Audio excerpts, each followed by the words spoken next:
welcome back to the channel. Ronan here.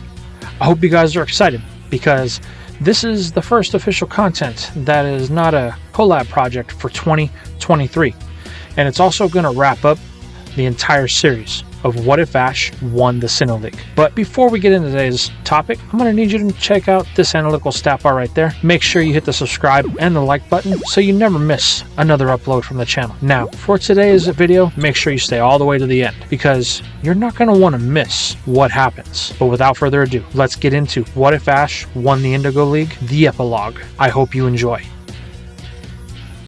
Our tale, centuries in the past, moment after the altercation between our hero Ash and his time-displaced self. Watching his younger, more open-minded self take off with Pikachu and Spiritomb is a devastating feeling for our more calloused hero. Defeat isn't something he has had to deal with for a very long time, even if it's just a moral one. Knowing he can't stay here, Ash decides to head back to his camp to assess his options. Turning to leave, his first step is met with a brief cry from the Spiritomb he was trying to capture. It's paralyzed, wounded, and night will come in the next few hours. Not a time to be out in the open when you are hurt as bad as this Pokemon is. Ash sighs, remembering the words of his younger self. Come on, if you come with me, then I can treat your wounds, but you better hurry, unless you want to be left behind. Ash then begins to walk away. After some time, the sun begins to touch the tip of Mount Coronet. Ash looks back, but sees no sign of the rough Pokemon. He shrugs his shoulders as his view is that he did his part in trying to help. With danger lurking on the eve, Ash hurries back home, barely making it before the last light fades from the sky. After taking some time to get settled, Ash starts a fire and prepares himself a meal. While doing this, our hardened hero has nothing but time to think. It's so quiet without Pikachu. I wish that you hadn't shown up. I wouldn't be alone, as a tear begins to run down his dried out cheek. Turning from the fire to wipe the tears, Ash notices something gleaming in the corner of his eye. That was the place his younger self had slept the previous night. Reaching over, Ash grabs this trinket. Unfamiliar with what these are, Ash can only summarize that his younger self has dropped them before they had left. Knowing they may fetch a high prize in the settlement about a week's travel from here, our hero pockets them for the time being. Turning back to the fire, Ash's meal is ready, so he sits down to eat, but he can't even get down the first bite before he starts thinking about Pikachu again. Then he thinks about the lunar wings, and eventually his younger self. But these aren't fond thoughts, more scolding thoughts. All Ash can hear is his younger self berating him about leaving Spiritomb out in the wild like that. Seeing the younger version of him, Ash tries to defend himself. I didn't, he says. I told it to follow me, but it was stubborn and refused to come back. No, you were too stubborn to help, taking the easy way out. You made this mess, yet you refused to clean it up. I did my part, Ash yells at what he is beginning to realize is a hallucination. No, you washed your hands of the situation, young Ash remarks. Beginning to fade away, it tells him unless he takes responsibilities for his actions, then he will never find Pikachu,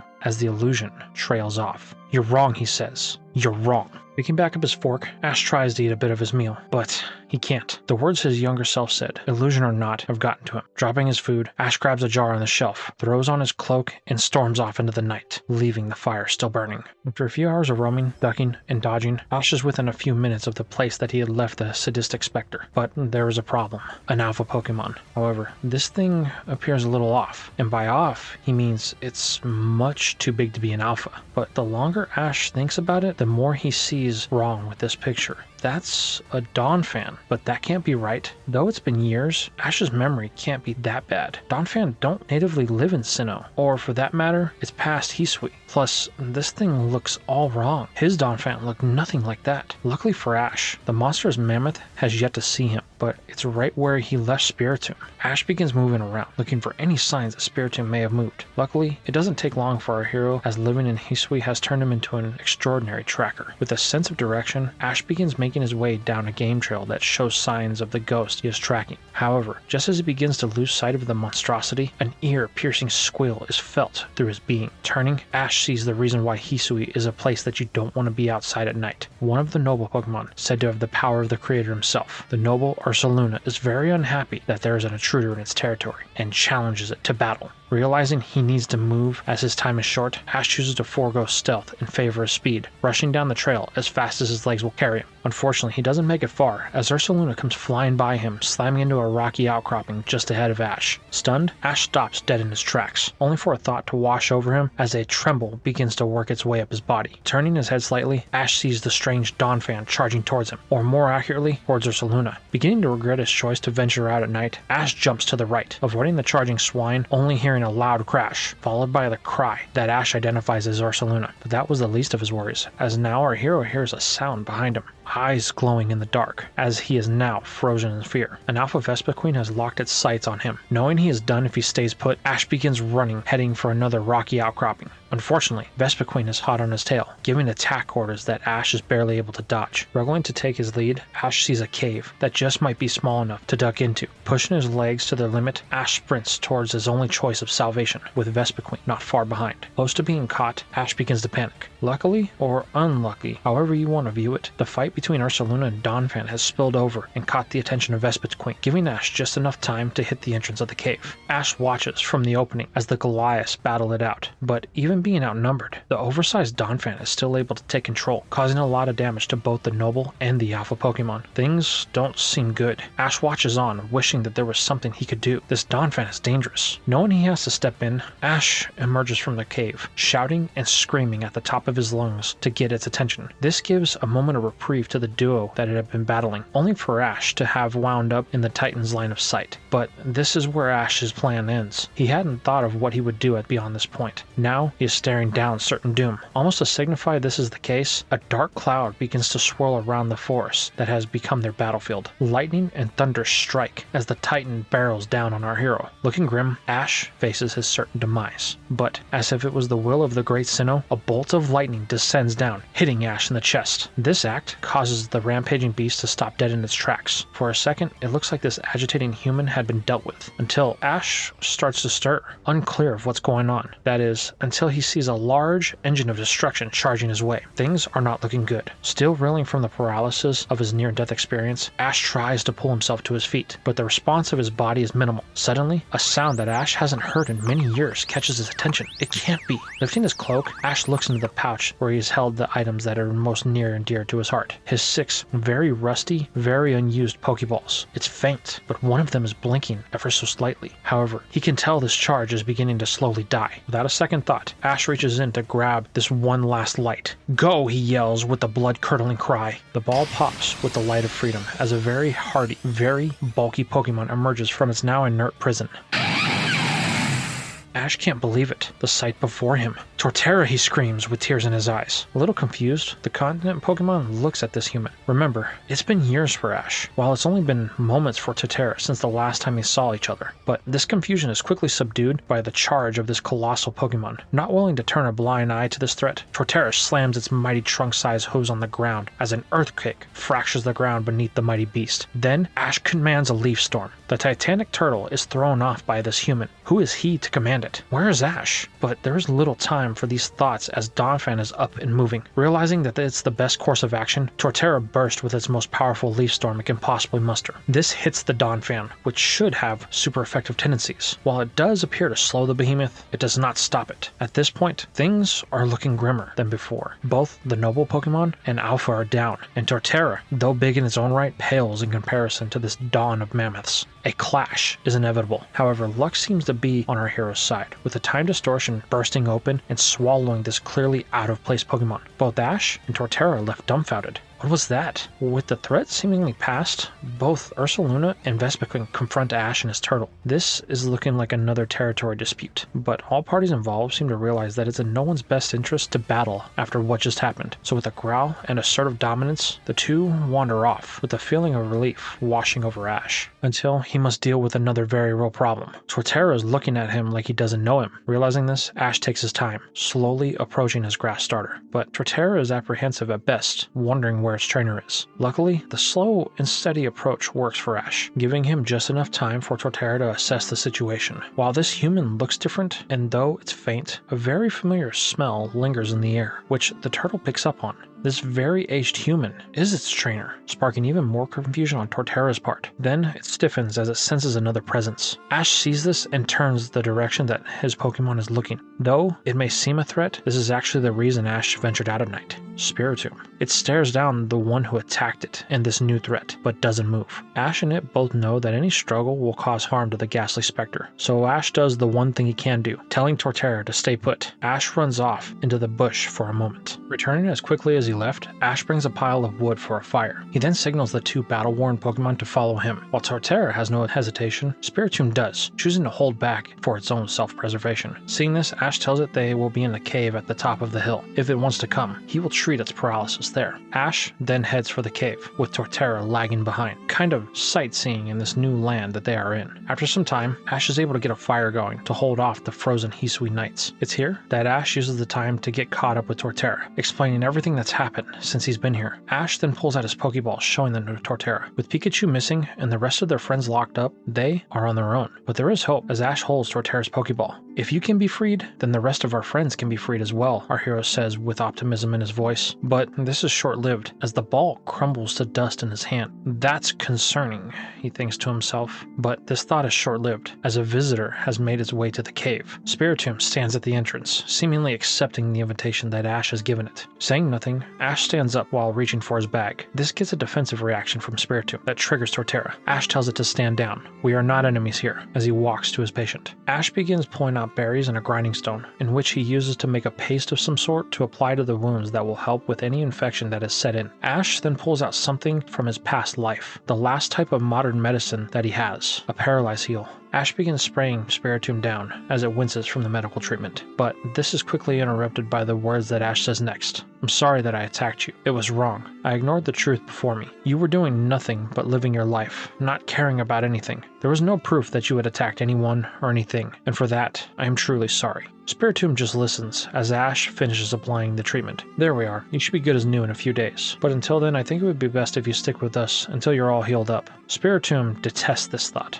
This boy telling it what to do. It can barely stomach the thought of Ash treating it. Though, he must admit, the bond he appears to share with his other Pokemon seems to be legit. It's here that Ash tells Torterra they must sleep. They have a long day ahead of them, and they will need to get their rest. With that, the unsuspecting trio get what rest they can, keeping the fire burning as hot as possible to hold off any predators of the night. The next morning, Ash and Torterra set out. As they leave, Ash notices that Spiritomb is nowhere in sight. Well, I hope it finds a safe place at least, Ash thinks. Come on, Torterra, we have a long way ahead of us. With that, the two leave behind their temporary shelter. It takes about a half a day, but Ash and his turtle companion make their way to his camp. This shelter is far too small for Torterra to fit in, but luckily, they are not staying. Ash just needs to grab a few things before they set out for their true destination, a settlement on the other side of the region known as Jubilife Village. Ash has heard rumors of this place over the last couple of years, humans from other regions settling in the harsh Hisui region. It's here that Ash is hoping to sell these lunar wings that his younger self left behind, as this Ash is still unaware that they are lunar wings. He just hopes to trade them for some much needed supplies and maybe get some intel on this new town. With Ash now packed, he basically loads the whole of his camp onto Torterra's back, leaving behind only the framework of what used to be his house. You can't leave things unattended for too long out here, Ash tells his turtle.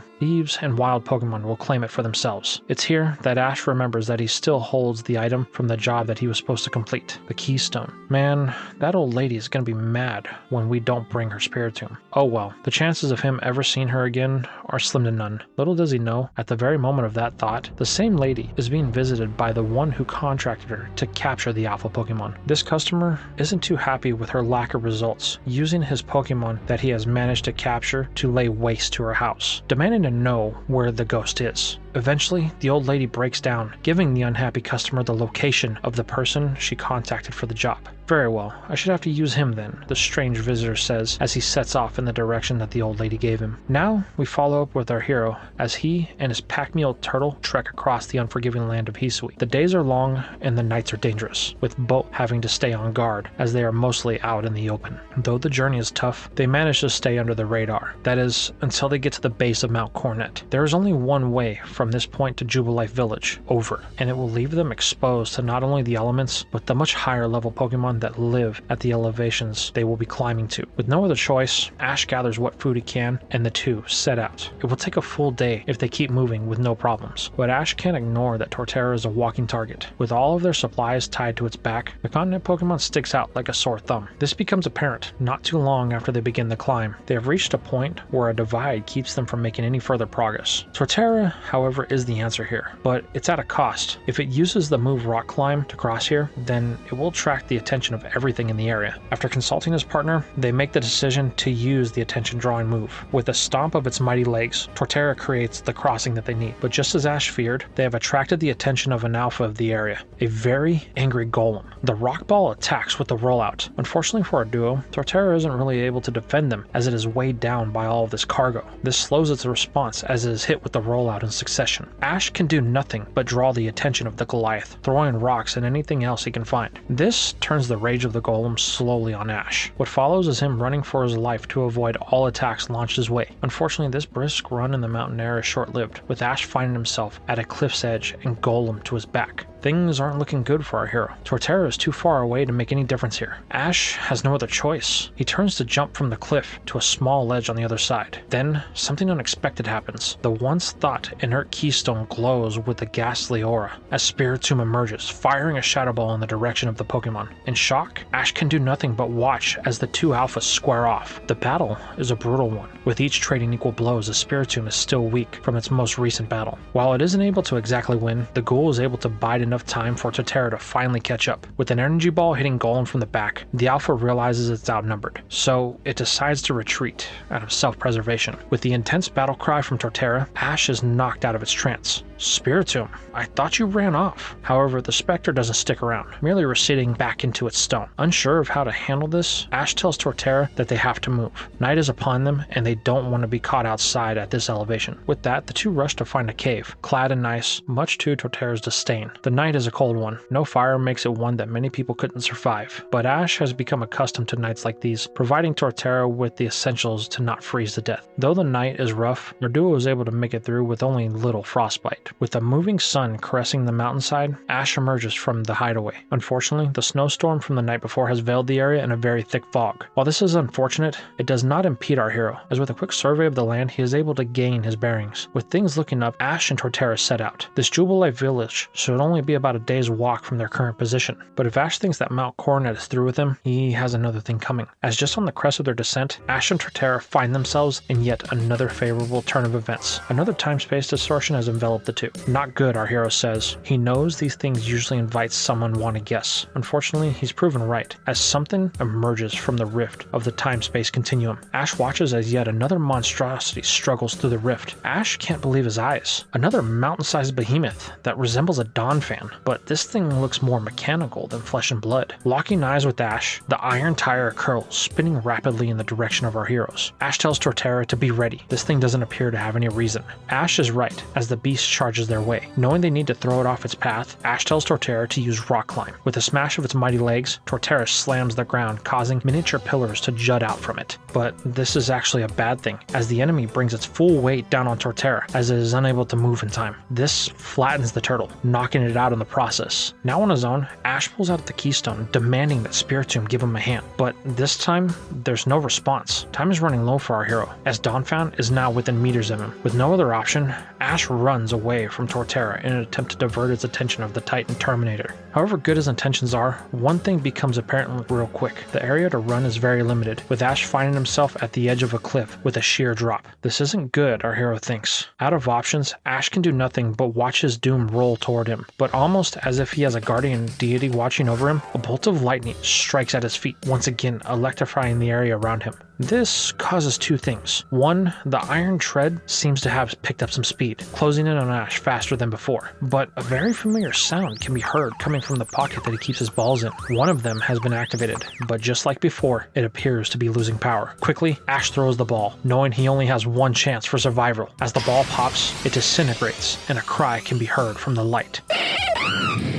The fire monkey hits the snow-covered ground, confused about the situation. However, it has little time as the mechanical Goliath is still barreling, but now Infernape is in its path. Although there is now an obstacle in its path, the Robo-Fan is undeterred as it tries to mow down Infernape. But Ash calls for a Mach Punch, which is met with a look of confusion from the Simian that is quickly corrected as Torterra calls to it, almost to say, "You can trust the human." Without hesitation, Infernape launches its most powerful attack, connecting with the Titan. This throws the rollout off, causing it to wobble off center. As the titanium tire rides off kilter, Donphan finds itself flying from the cliff to the back of Ash. Both he and Infernape watch as the massive mammoth falls to what could be its doom, only to be swallowed by a sudden time-space distortion. The two are in shock, only awaken from their trance when Torterra finally joins them. What follows is a very emotional Ash and very bewildered Infernape reunion. After getting his fire starter caught up, Infernape feels a little emotional itself. Ash being alone for so long, Pikachu missing, things are strange to say the least, but this means nothing to Infernape. It will support its trainer any way that it can. With the support of his 2 Sinnoh starters, Ash sets out, making their way to Jubilife Village. Though the terrain is treacherous, the 3 are able to make the rest of their journey with little incident. Finally, after what seems like an eternity, Ash finds himself at a massive wooden gate, walls of wood running in tandem to outline the defensive fortification. Wanting to make his presence known, Ash beats as hard as he can on the gate, with no response at first. Then, Infernape gives the gate a love tap with a mild Mach Punch, the rattle of the massive wall finally drawing the attention to our trio of heroes. Ash can hear a shuffling around and what seems to be a panic from beyond the walls. Then, silence. Well, that's strange, Ash thinks to himself. Looking at his 2 Pokemon, they are all befuddled at this enigma. Then they tense up as it quickly becomes apparent they are not alone. With the sun caressing the mountains as it sets, shadowy figures begin to surround the group, ready to attack. Infernape and Torterra prepare to counter, but Ash tells them to stand down, as he can see that this is the source of the tension.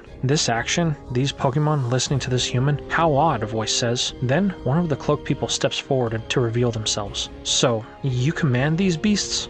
Beasts? Ash responds, a little annoyed by the question. No, they are my friends, my Pokemon. We work together to solve problems. So then, which clan do you belong to? Diamond or Pearl? Neither, our hero responds. I have no association with them, yet you command the wilds as they do? How odd. Tell me, what is your name and business here? My name is Ash. I've come for trade and possible information. The 2 stare at each other rather intensely for a moment, only for Ash to break the silence. You know, it's rude not to introduce yourself, especially when one has already done so. With an unchanging expression, the lady tells Ash that her name is Captain Celine, as she steps out from out of the shadows. This causes Ash to flinch, as this lady bears a striking resemblance to Cyrus, the leader of Team Galactic. Celine notices this, but says nothing, only telling Ash to follow her, as she commands them to open the gates. Where are you taking me? Ash questions, to which he receives a very simple answer: to see the commander. Once inside the actual gate, Ash is kind of amazed. This is the closest thing he's seen to a modern settlement since he's been trapped in this time. Though the village is still very much in its infancy, you can tell the framework has been laid for a far greater society in the future. However, the looks that Ash is given by the inhabitants isn't one-sided. For every one glance he gives, 5 people look in response. Then he notices the whispers, citizens talking about him and the beast that he commands. You'll have to excuse the stares, Celine says. People here aren't used to humans who command the creatures of Hisui. I can see that, Ash says, as they arrive at a building that Celine deems as the Galaxy Expedition HQ. As the duo walk inside, a very cautious onlooker watches, eyes fixed on Ash in particular, as his Torterra is forced to stay outside due to its massive size, allowing only Infernape to accompany its trainer. Once inside, they head up to the 2nd floor.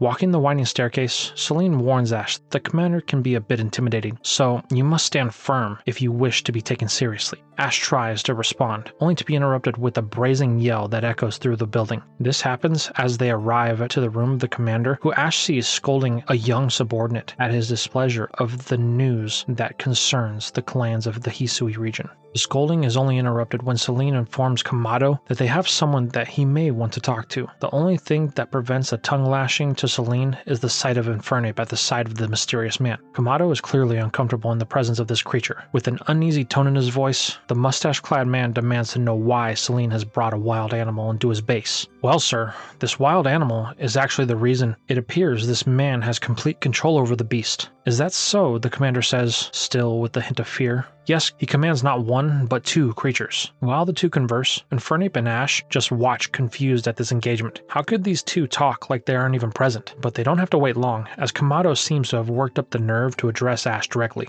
So you command beasts as well, do you? You mean Pokemon, Ash responds. Is that what you call them here in Hisui? Well, no matter. Do you command them or not? Are they not your servants? My Pokemon help me when I need it. This is Infernape, in which the fire chip nods with confidence. Right. Well, I must ask, have you noticed anything strange as of recent? Strange? Well, yeah.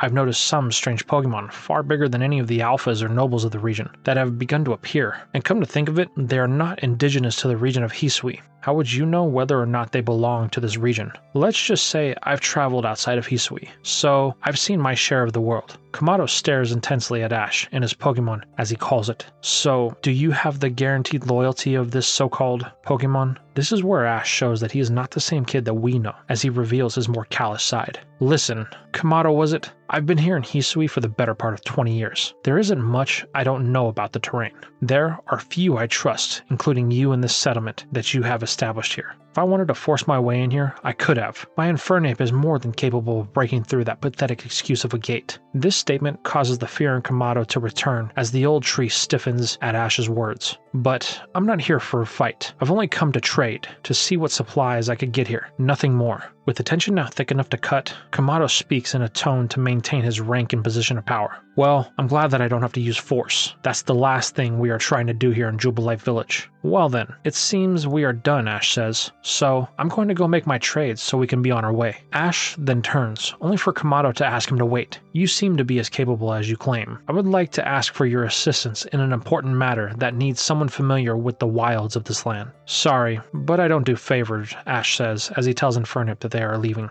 Well, how about I offer you lodgings here in the village, Kamado counters. Yet, this attempt also fails. Sorry, I can do just fine outside of the village. If you don't help, then the innocent people of this village could die, Kamado says sternly. This gets Ash's attention, the conversation with his younger self still fresh in his mind. Okay, you got my attention. If your reason is one I think is important, then I'll consider it. Kamado then reveals that the Diamond and Pearl clans are uneasy. While they both agreed to let the people of Jubilife Village settle in the areas of Hisui that they did not claim as their lands, it was with the condition that they would not bring danger to either clan. They are blaming the recent sightings of these creatures that you described on us. Our reports claim that the massive creatures invaded the territories of the Alphas, causing havoc among the clans, who are now placing the blame on us. If I don't find a solution to this problem, then it could ignite a full-on war, which would be devastating for anyone involved. While Ash does see the concern in this matter, he fails to see how it involves him. Sorry, but I only take on jobs when the compensation is right, he says, as he steps towards the door. Name your price, Kamado says. My price? Ash questions. Yes, anything, Kamado responds, as he looks to a picture of a lady and him on the wall. I need to do whatever it takes to protect the population here. We can't go to war with the natives. Surely, with our meager population, we would perish. With a sigh, Ash lays his terms. A full restock of supplies for taking on the job, and upon completion, a full restock anytime he needs it. This is a hefty cost to the fledgling village. They are still small, and supplies are limited for their residents. But if you can get it done, then I agree to your terms, Kamado says. Then, with one final step, Ash walks out of the command center, telling Kamado that he can call him Ash, and he will be back to claim what is his once the job has been completed. Sir, why would you agree to such steep terms? Celine says. Because the people are worth it, and besides, the chances of survival are very slim. Out of all of our scouts sent in, only one came back. How many were lost, sir? Kamado looks at Celine. Too many, the commander responds. Outside, Ash emerges from the HQ with Infernape, wanting to check on Torterra. But he's met with an odd man that seems to be examining his continental tortoise. Hey, what are you doing, Ash yells, startling the strange man. Oh, does this magnificent creature belong to you? Annoyed by the continued thought that Ash owns his Pokemon, he ignores the question, demanding to know why the person is near Torterra. The man apologizes. I didn't mean any harm, introducing himself as Professor Levinton. Professor? Ash questions. Yes, I am here to document the creatures of the region in a collection of texts to make knowledge accessible for residents of Jubilife and anyone else who lives in Hisui. It is my belief that we should exist with these creatures and not fear them. Pokemon, Ash says. What? The professor responds. They are called Pokemon,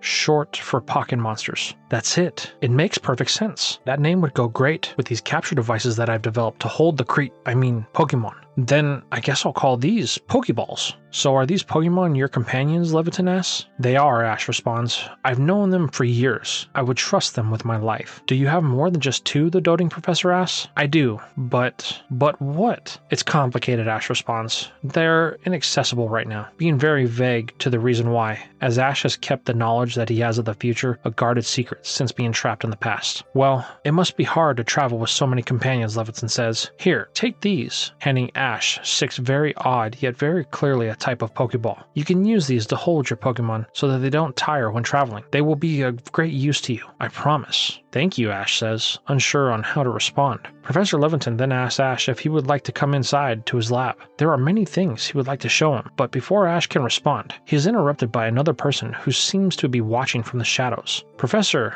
are you taking up the valuable time of this man?" Both turn. "Oh, Volo, how are you, my friend?" the professor asks. Ash, seeing this man, can't help but notice a striking resemblance to a certain champion he knew in his past life. But he has little time to dwell on this, as the conversation shifts to him, with Volo asking what brings him to Jubilife Village. Ash tells Volo that he's here to restock on supplies, and now he's being commissioned by the one known as Kamado to look in and solve the issues of these attacks that have been levied against the noble Pokemon. "Well, you will definitely need some supplies, and you've come to the right place. The Ginkgo Guild is the one-stop shop you will need for any supplies. Please, follow me." Professor Levinton looks a bit discouraged, not being able to spend more time with the one who wields the Pokemon, but he has other things that he must do, so he heads back into the Galaxy Team HQ as Ash and Volo head to the Ginkgo Guild shop. On the walk, Volo asks Ash about his story, to which our hero is a little apprehensive to give information on, only responding with the question of why Volo wants to know. "Everyone here has a story," he says. "Here in this young but very resilient settlement, everyone has a different story. Some of pain, some of hope, some of self-preservation. Many have different reasons, but all have brought them here to start anew. The promise of a different future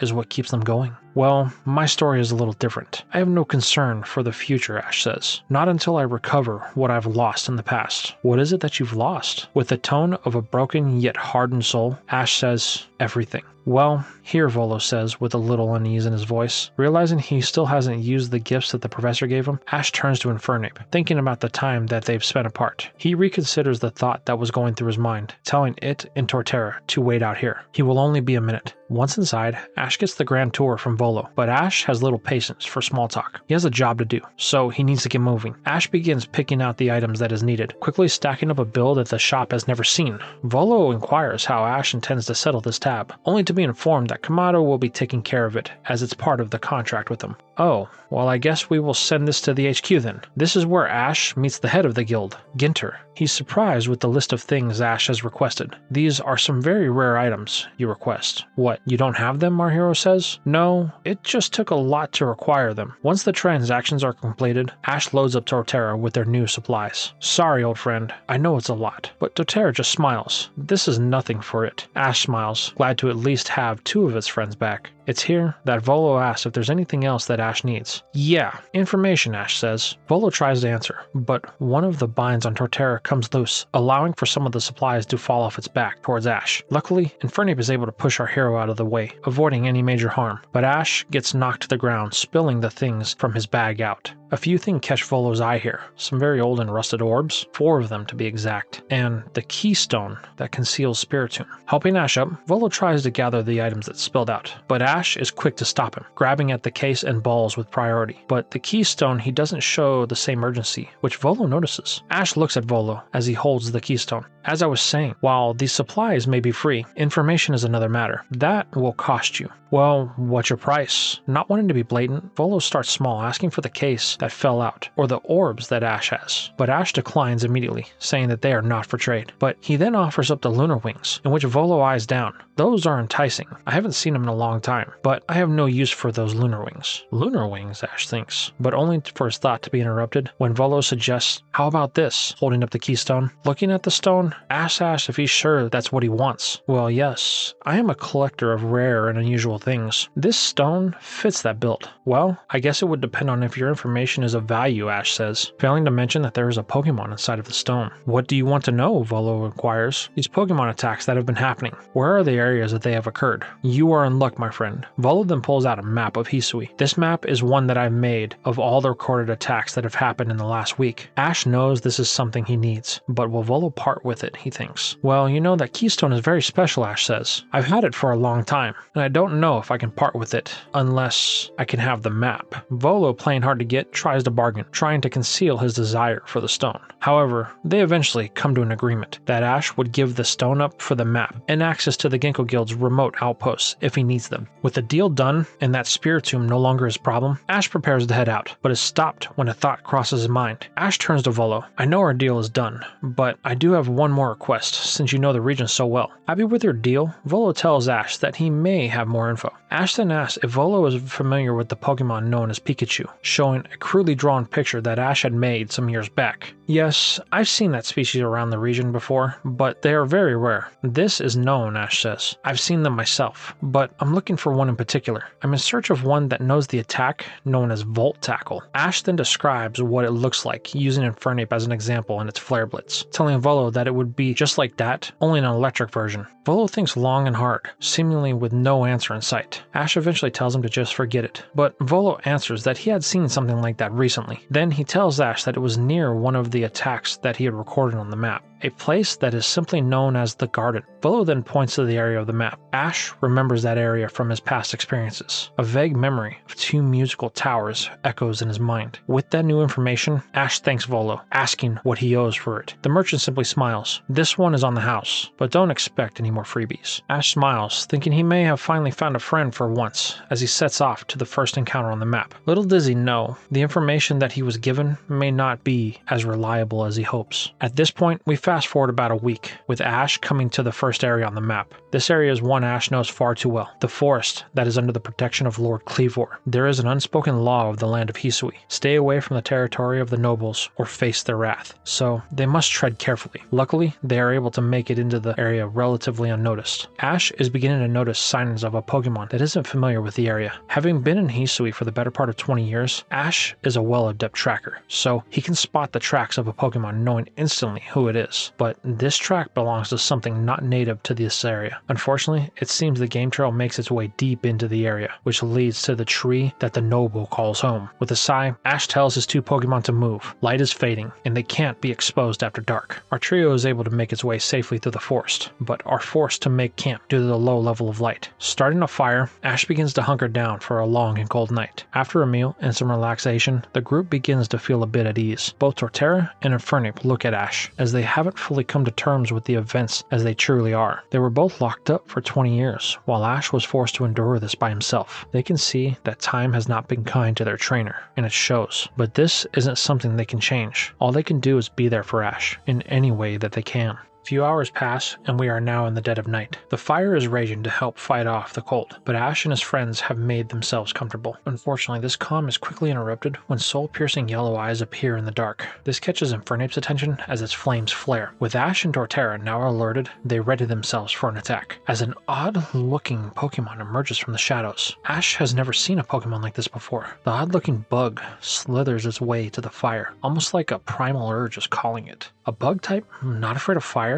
That's a new one, Ash thinks. Though this Pokemon appears to be docile, Ash can tell it's dangerous. This must be the thing that has been causing the tension in the area. Ash slowly approaches it, reaching out a hand not to cause any tension. But almost to say this wouldn't work, the moth-like bug suddenly stands on its hind legs, letting out an ear-piercing scream. This triggers Infernape and Torterra as they prepare a flamethrower and an energy ball. But Ash tells them to stand down. They have other concerns. You can feel it. They are being watched. No, hunted. Without a warning, a figure bolts from the darkness, taking a strike at the mysterious bug. Ash knows this Pokemon as the noble of the area, Cleavor, the majestic guardian of the forest, slings its giant axe limb at the invader of its territory. Ash jumps out of the way, only to see that things are not as one-sided as he thought they would be. When the attack is stopped by the overdeveloped legs of the unnamed bug, it stops Cleavor cold, only to counter with a close combat. This sends Cleavor into the tree next to them. The Lord is knocked out cold. Ash looks on in shock, only to turn his gaze to this Slitherwing. It is now on the attack, which Ash is only able to dodge thanks to Infernape blocking for him. Knowing they needed to counter, Ash calls for a Flare Blitz and a Rock Climb. Luckily, the two are able to overcome the primal bug due to the defense drop from the close combat. This knocks it out, leaving Ash with a momentary decision. He doesn't know what he's going to do with this thing. Can't exactly just move it to a different part of the region. The last two times he dealt with these paradoxes, as he's come to call them, a time-space distortion carried them off, but nothing like that has happened this time.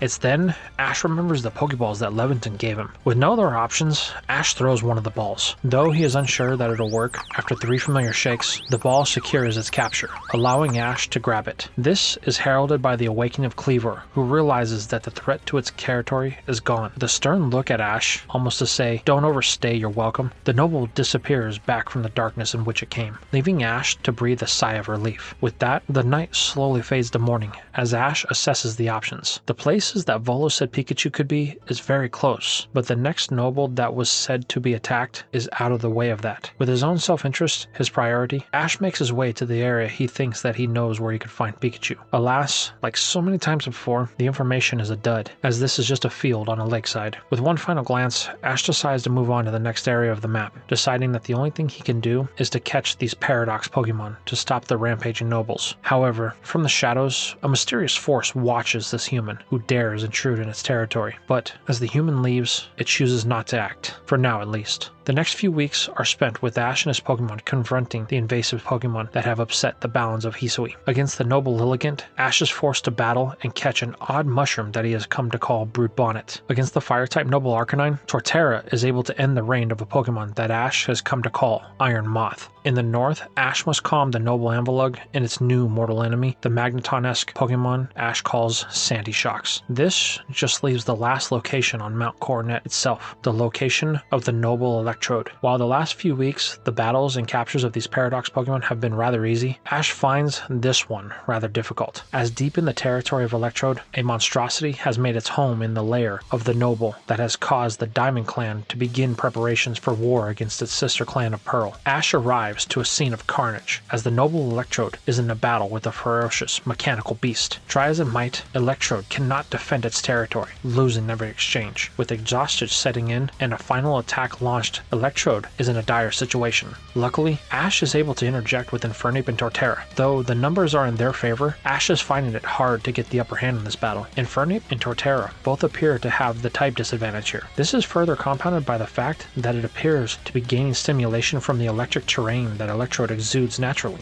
Battle drags on. No matter the attack, it seems that Ash's forces are unable to make any progress. It's here that things take a turn for the worst, as a time-space distortion opens up. While normally this would be a good thing, as they tend to swallow these Paradox Pokemon, this time it leaves something behind. This Pokemon is one that Ash thinks he knows, a Tyranitar, but it boasts a metallic exterior. This new combatant wastes no time engaging with not only the other Paradox Pokemon, but Torterra and Infernape as well. But it appears that this Iron Thorn, as Ash has come to call it, benefits from the electric terrain as well, as it demonstrates an ability to outpace his 2 Pokemon and level Torterra. Luckily for Ash, he has one trump card here, with Infernape, as its true power awakens. Blaze. With a surge of flames, the Fire Chimp jumps back into battle, dealing whatever damage it can. Luckily for Ash, Infernape is able to drop the Iron Jugulis with a flurry of Mach Punches. Although Blaze brought victory, the war still rages, as Iron Thorns is still very much able to battle. Ash orders Infernape to engage in this battle, but the increase that Iron Thorns is gaining from the terrain is making it hard for the monkey to keep up. This eventually results in Infernape burning through what stamina it has left as it collapses in defeat. This isn't good, Ash murmurs to himself. He does still have the option of the Paradox Pokemon he's caught to battle with, though he doesn't exactly know if they will listen.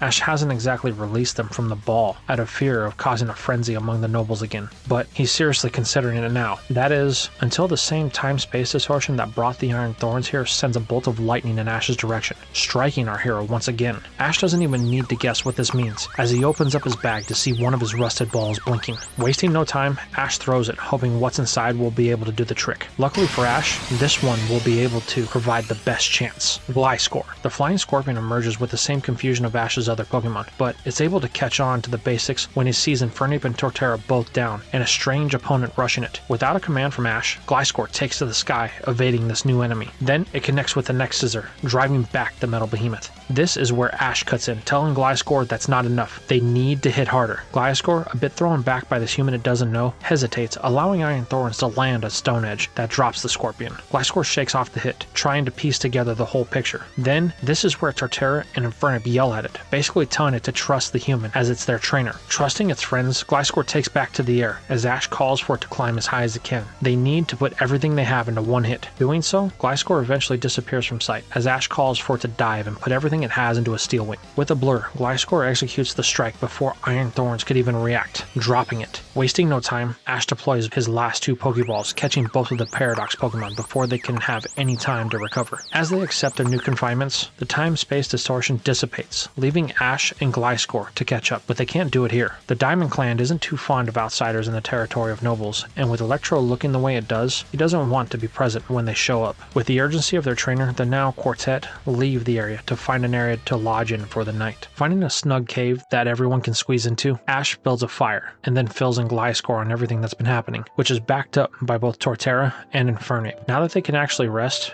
Ash unwinds, fixing a meal for his comrades for a job well done. But now, a very real conundrum sets in. Ash has these Paradox Pokemon, but no idea of what to do with them. More concerning is what the cause is of them appearing from these distortions. Though he's completed the job that he was hired for, Ash can't help but feel things aren't done. He's been here for 20 years. Why at this time has Pokeball suddenly become active? And these Pokemon appearing through the distortions? It can't be a coincidence. Things are very strange, but this thought is interrupted when a blinding flash swallows the night sky outside of the cave they are in. Being at such a high altitude, the force required to create that type of light is not a natural phenomenon. Ash doesn't know what it is, but that is where they need to go. The end of his mission will be wherever that light came from. Ash looks at his Pokemon, gets some rest. We move at dawn. The next morning, Ash and his Pokemon make their way down Mount Coronet as fast as possible. As they descend, the picture of where they are headed becomes more clear. The place they were headed is the first stop that Ash had made, the place on the edge of the lake that is wrapped in the field of flowers. Ash can't help but feel uneasy about this, but nonetheless, he needs to close this at any cost. It takes the whole day, leading into the night. But when the crescent moon is high in the sky, the group has finally made their way to the place where Ash thinks the flash came from. Upon first glance, nothing appears out of place, just the natural beauty of the area. But the tracker in Ash says otherwise, as his eyes spot slight shifts in the surrounding flower beds, some of them flattened, others seemingly cut. The dirt on the ground suggests a struggle, but it's strange. It seems like whoever was brawling here appears to have vanished, as the marks show no signs of slowing down, just a sudden stop.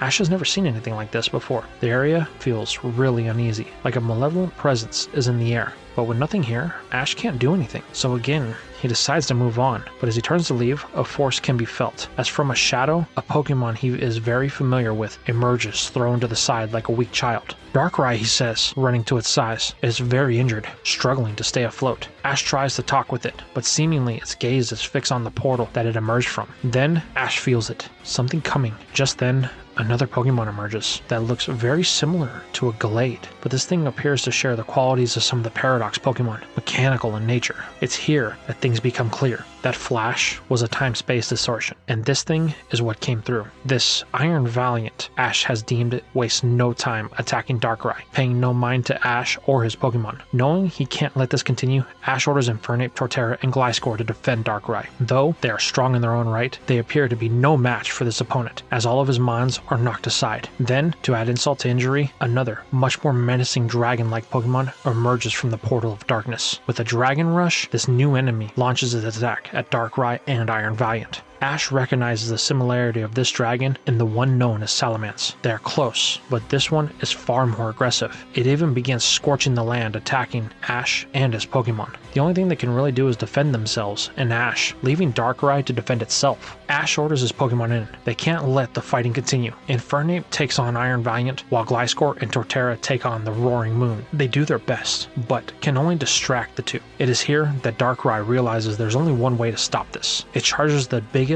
dark void it can, catching every Pokemon in the immediate area, even Ash. This causes them all to fall asleep, all except for one, the Iron Valiant. For some reason, it is unaffected by the dark type attack. This allows it to continue the assault on Darkrai unimpeded. While that's happening, Ash is in a deep slumber, having a nightmare about being separated from his Pokemon, separated by time and space. He watches as all of them fade away until only Pikachu remains, but it too fades, with Ash unable to do anything but chase through the time stream. Then, Ash finds himself in a black void, unable to see anything, not even the hand in front of his face. Then, a slight sound can be heard through the veil. It's faint at first, but Ash knows it. He begins calling, "Pikachu!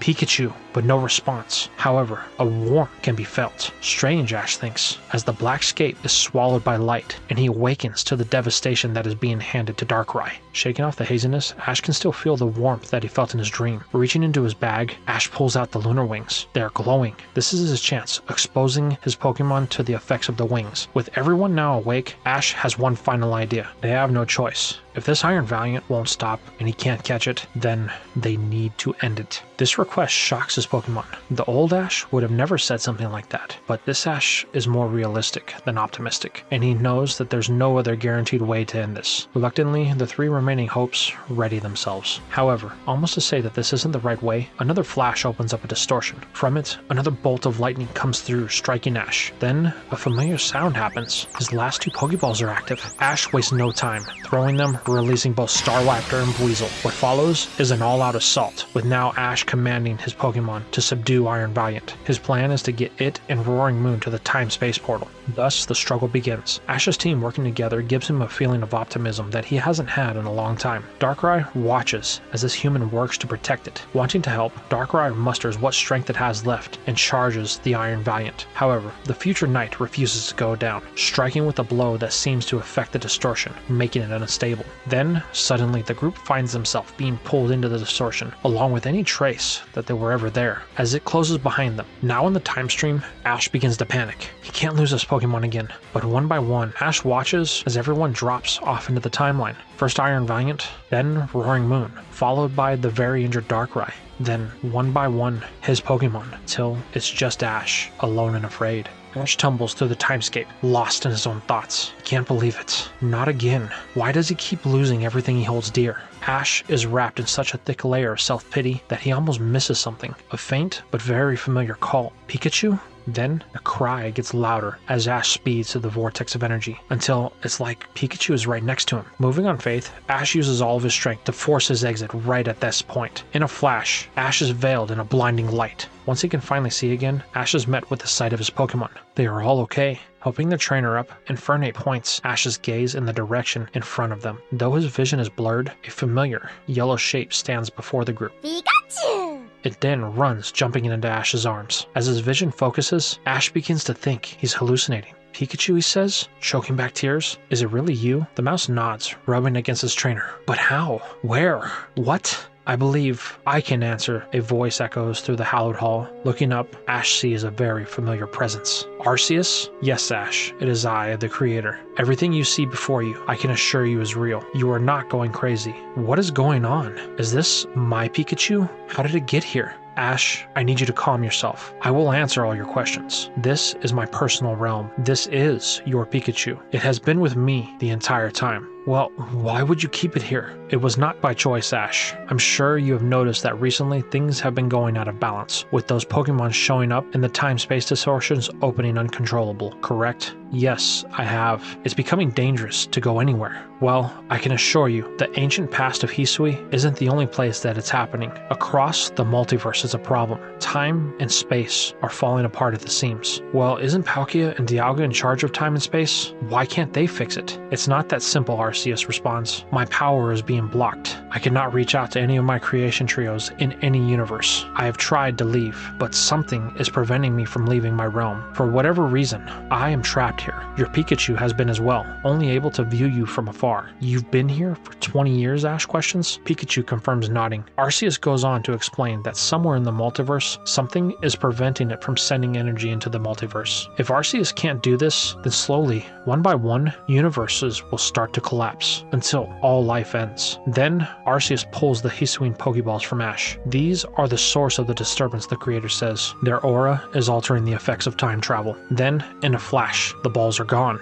Where did they go? I return them to their rightful place in time. By doing so, it seems to stabilize the timelines, but it takes a lot out of me to do this, and I'm afraid that I will not be able to find all of these Pokemon and return them before time runs out. Well, what's this have to do with me, Ash says. I need you to be my avatar. Go into the multiverse, find these Paradox Pokemon, and return them to their rightful place. Do this, and I will return you to your universe, your home, the exact time and place when you left as a 10-year-old boy. So I do this and I get to go home? That's the deal? Simple as that, Ash says. Simple as that, the creator responds. Well, let's say I do agree to this job you have for me. How would I do this? As you said, you can't leave. So how would I? It's here that a very familiar voice says that's simple. With this. Ash turns only to lock eyes with the one who caused this whole situation in the first place. Cyrus. You, he says with an anger in his voice that even Arceus can feel. Ash, wait, but the words fall on deaf ears, as Ash is face to face, connecting with the right cross to the jaw of Cyrus. Being knocked to the floor, Cyrus says he should have seen that coming, but no matter. Best Ash get it out of his systems now, so that they can work together. I would never work with you. It was you that took everything from me, Ash screams with every ounce of frustration he's held in for the last 20 years. But Arceus puts an end to this. Ash, you must listen. This Cyrus is not your enemy. He's not the one from your timeline. Confused, Ash asks what he means. Arceus goes on to explain that this Cyrus is from the timeline that his young counterpart came from, the one who actually made it beyond time and space. He has been developing technology that would help track time anomalies for you to stop. He has a vested interest in seeing the multiverse survive. Standing up, Cyrus addresses Ash. Look, I know you may have animosity towards my counterparts, but that's not me. An emotion in this situation is dangerous. If you let it cloud your judgment, then life as we know it will end. Then something that Ash can't ignore happens. Pikachu mounts Cyrus's shoulder to show its trainer that what he says is the truth. Ash doesn't like it, but he stands down. So let me get this straight. You want me to travel across time and space to fix these paradoxes and prevent Armageddon? In doing so, once I finish this task and your power is restored, you will return me and my Pokemon to our rightful places? That is correct, Arceus says. With a look of distrust towards Cyrus, Ash asks, where do they begin?